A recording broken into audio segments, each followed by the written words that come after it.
The story of resurgent and burgeoning Africa is here, only on the Pulse of Africa channel.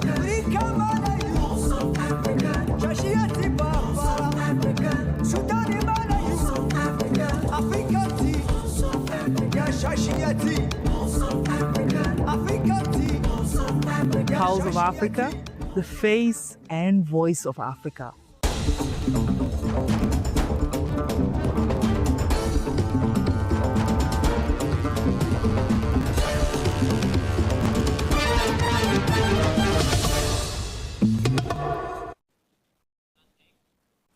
Welcome to Pulse of Africa News. I'm Magdalite Naga. We start with South Africa. South African President Cyril Ramaphosa has declared 2026 a year of decisive action, calling on the governing African National Congress, ANC, to urgently address deeply rooted challenges in local government economic performance and public safety. Speaking during the ANC's 114th anniversary collaborations and ongoing NEC Lokogota discussions, Ramaphosa said the year must mark a clear turning point in governance and service delivery. He placed strong emphasis on fixing local government, describing municipalities as the front line of democracy and public trust. Ramaphosa stressed the need for professionalism, accountability, and an end to political interference in municipal administration, particularly in sectors such as water, sanitation, housing, and infrastructure, where president failures have eroded public confidence. The actions that we have agreed on here must have an immediate and transformative impact on our people's lives. By increasing investment, building and maintaining infrastructure, and growing an inclusive economy, we will be able to create jobs that will transform lives. We will raise revenues to improve the provision of education, healthcare, and social support. And we will lift more and more people out of poverty. By fixing local government, by improving financial management, by reducing corruption and wastage, we will enable our municipalities to respond more effectively to people's needs. Economic recovery formed the second pillar of his message, with the president urging decisive action to stimulate growth, create jobs, and restore investor confidence. He acknowledged that high unemployment, sluggish growth, and fiscal pressures remain major threats to social stability, insisting that economic renewal must be central to the ANC's 2026 agenda. Ramaphosa also retired his commitment to a sustained war on crime and corruption, calling the tighter coordination among law enforcement agencies and firm action against graft that weakens state institutions. He said restoring safety and integrity is essential to rebuilding public trust, especially ahead of upcoming municipal elections. By strengthening our law enforcement agencies, by mobilizing communities against crime, by taking a holistic approach to safety and security, we will be able to reduce levels of crime and make our homes and streets and pathways safer. All these actions are directed towards realizing the promise of our Constitution and our Freedom Charter. As we celebrate the 30th anniversary of the adoption of our Constitution, we must focus greater effort on advancing the social and economic rights of all our people. No person and no community must be left behind. Placing South Africans' challenge within a broader continent context, Ramaphosa reinforced his recent engagements at the African Union, including his visit to Addis Ababa. He publicly acknowledged the Ethiopian's capital rapid transformation, praising its modern infrastructure, urban renewal projects, and growing role as a continental diplomatic and economic hub.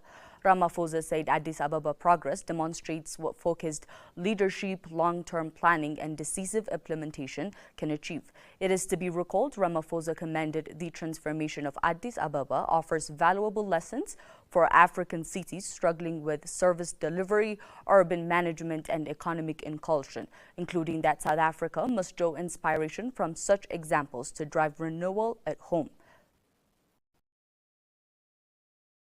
Today, as you travel through Addis Ababa, you just see well-lit streets, clean streets, and businesses are thronging and almost falling over each other to invest in Addis Ababa. And this is so because they have created an environment, a very enticing and attractive environment that brings businesses, investment, and working people together to boost the fortunes of Addis Ababa. We must see street lights that are working so that people do not drive through darkness as they either go home or to other places, which I experienced the other day as I drove to Soweto. That must be something of the past. The light bulbs must work. In the streets, there must be cleanliness. The president concluded by stressing that 2026 must be a year of action rather than a rhetoric one, in which local governments is repaid, the economy is placed on a growth path, crime and corruptions are decisively confronted, and South Africans reassert itself as a leader in governance and development on the African continent.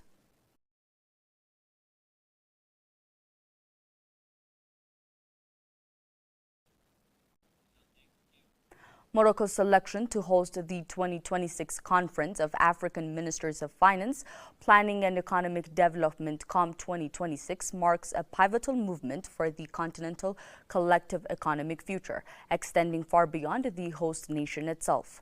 The high-level gathering, scheduled for the 28th March to 3rd April in 2026 in Tangier, will bring African top economic decision-makers together at a critical time when the continent is redefining its growth model in an increasingly digital global economy. Convened under the theme Growth Through Innovation, Harnessing Data and Frontier Technologies for the Economic Transformation of Africa, COM2026 will shape policy choices that affect all 54 African economies, from fiscal reform and debt sustainability to industrialization and job creation. The conference is expected to set up a shared roadmap on how Africa can deploy data, digital tools, and emerging technologies, including artificial intelligence, to unlock productivity and inclusive growth at a scale. By hosting the conference, Morocco is providing a strategic platform for African countries to align national priorities with continental ambitions, particularly as the African Continental Free Trade Area AFCFTA moves from vision to delivery. The decision in Tangier are likely to influence how countries invest in skills, infrastructure, and innovation systems, with direct implications for youth employment, competitiveness, and economic resilience across the continent. UN Economic Commissions for Africa Executive Secretary Claver Gate underscored the meeting will strengthen Africans' collective voice in global economic governance, allowing the continent to engage in international partners from a position of coordination rather than fragmentation. Moroccan Finance Minister Nadia Fattah Aloui echoed this, stressing that Africans' ability to shape global decision depends on unity and shared solutions. As one of the most important annual UN economic forums in Africa, COM2026 is not just a conference hosted in Morocco. It is a continental policy movement. The outcome reached in Tangier are expected to influence budget, development strategies, and regional cooperation frameworks across Africa, reinforcing the ECA's long-standing mission to drive integration, transformation, and prosperity for the entire continent.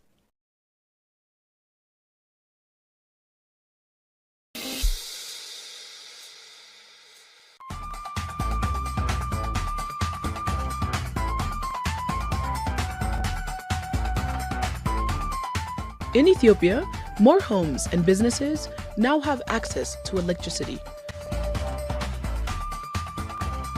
Access to power supports education, healthcare, and local businesses.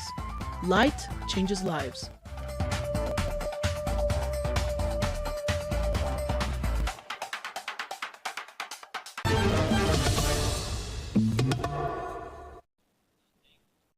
The African Centers for Disease Control and Prevention, Africa CDC, has confirmed it will provide technological support to Guinea-Bissau for a proposed hepatitis B study, while firmly underscoring that all final decisions rest with the country's national authorities. The clarification shared via African CDC official channels came amid growing international scrutiny over a U.S.-funded vaccine study planned in the country. The study, reportedly backed by about a $1.6 million in external funding, has faced criticism over ethical concerns, prompting either suspension or deeper review by Guinea-Bissau's health regulators. African CDC stressed that its role is advisory and technical, emphasizing respect for national sovereignty and local ethical oversights in all research conducted on the continent. Public health experts note that hepatitis B remains a major challenge across Africa, contributing significantly to chronic liver disease and liver cancer, with prevalence rates in some countries far exceeding global averages. Locally led research and surveillance, they urge, are essential to shaping effective vaccination strategies and protecting vulnerable populations. African CDC position reflects a wider continental shift towards African ownership of health research and policy by supporting technical evaluation while deferring authority to national institutions. The agency is reinforcing the principle that African countries must define their own public health priorities and ethical studies. Observers say how Guinea-Bissau navigates the review process could set an important precedent for clinical research governance across Africa, as the African Union Public Health Agency, African CDC, continues to play a central role in strengthening continental health security, ensuring Africa engages global health partnerships from a position of leadership, not dependency.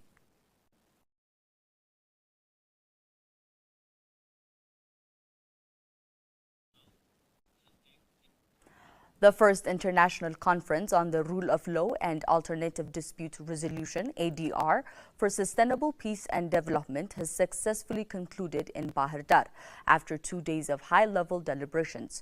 Jointly organized by the Amhara Region Supreme Court and Bahir Dar University, the conference highlighted ongoing justice reform programs in the region, shared global experiences, and drew lessons from other countries in advancing justice, conflict resolution, and sustainable development. The event served as a key platform for knowledge exchange and collaboration, reinforcing Ethiopia's commitment to strengthening legal frameworks and alternative dispute resolutions mechanisms as essential pillars for peace and development. The conference was opened by Deputy Prime Minister Temesgen Turuna and brought together senior government officials, policymakers, academics, justice practitioners, community leaders, and development partners. In a closing statement, Alamneh Agdew, President of the Amhara Region Supreme Court, noted that conference demonstrated Ethiopia's determination to prioritize dialogue over division and justice over grievance, even in challenging circumstances. The International Conference on Rule of Law and Alternative Dispute Resolution Mechanisms for Sustainable Peace and Development brought together policymakers, scholars, practitioners, community leaders, and partners to reaffirm a shared conviction that lasting peace is built not only through laws and institutions, but through trust, reconciliation, and justice that reaches the people where they live. The discussion reflected a clear consensus in Ethiopia, and particularly in the Amhara region. Strengthening the rule of law requires a justice system that is accessible, culturally grounded, and responsive to post-conflict realities. Alternative dispute resolution mechanisms rooted both in modern legal frameworks and long-standing community practices are essential to easing the burden on courts, restoring social cohesion, resolving economic and communal disputes, and supporting national dialogue and transitional justice. Participants reaffirmed a shared conviction that lasting peace is built not only through formal laws and institutions, but also through trust, reconciliation, and people-centered justice. Discussions underscored the importance of strengthening the rule of law through an accessible, culturally grounded, and post-conflict responsive justice systems, particularly in the Amhara region. The conference emphasized that alternative dispute resolution mechanisms, including mediation, arbitration, conciliation, negotiation, and community-based and customary justice practices play a vital role in easing court burdens, restoring social cohesion, resolving communal and economic disputes, and supporting national dialogue and transitional justice. When formal and customary systems work side by side, justice becomes not only more efficient, but more legitimate and more enduring. Participants emphasized that the various commitments of alternative dispute resolution, including mediation, arbitration, conciliation, negotiation, and community-based and customary justice mechanisms, serve as practical instruments for advancing the rule of law and sustainable development. By offering timely, fair, participatory avenues for resolving disputes, these mechanisms promote legal certainty, reduce conflict, strengthen social cohesion, and create a stable environment for economic recovery and investment. It was highlighted that when ADR mechanisms are guided by clear legal frameworks and human rights principles, they enhance legal certainty, accountability, social cohesion, and create a stable environment for economic recovery and investment. The integration of formal legal systems with customary practice was identified as crucial to ensuring justice that is both efficient and legitimate. Alamna Agado expressed appreciation to Deputy Prime Minister Temasghan Turuna and Amhara National Regional State President Araga Kabeda for their leadership, noting that their participation underscored the national significance of the conference. He also commended Bahar Dar's University for its partnership and co-organization of the event, recognizing the important role of academic institutions in advancing justice, reform, and peace building. The conference concluded with the strong message of optimism, affirming that through justice that heals inclusive institutions and a shared commitment to reconciliation and development, the Amhara region and Ethiopia as a whole can move towards a future defined by peace, stability, and opportunity.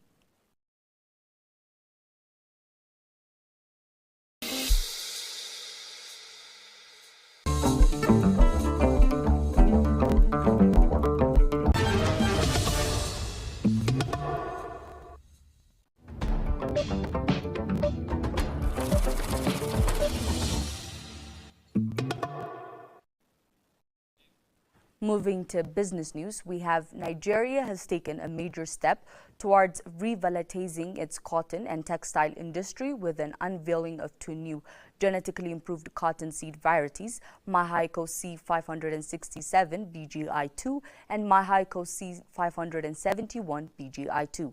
The National Agricultural Seeds Council, NASC, in collaboration with Mahaiko Nigeria, presented the seeds at a mini cotton field day in Abuja, highlighting their potential to transform cotton productions nationwide. The new varieties incorporate built-in BT technology, offering strong resistance to bollworm infestations, one of the most destructive pests for cotton. This reduces the need for pesticides, lower production costs, and enhance profitability for farmers. The seed also promises significantly higher yields with projections of 3.5 to 4.4 tons per hectare compared with the traditional 0.1 to 1.5 tons per hectare range. Officials emphasized that the improved fiber quality and pest resistance would rejuvenate Nigeria's ginners and textile mills, create jobs, and reduce resilience on important textiles. This breakthrough is seen as a catalyst for boosting rural incomes and strengthening the national economic self-sufficiency. National Agricultural Seeds Council confirmed that both varieties have successfully passed regulatory review and stressed ongoing commitments to seed quality reinforcement, expand distribution networks, are planned to ensure smallholder farmers across Nigeria's cotton belt can access the improved seeds. Agricultural stakeholders held the launch as a landmark achievement, noting that modernizing the cotton value chain could drive broader economic growth while reinforcing Nigeria's position in the African textile market.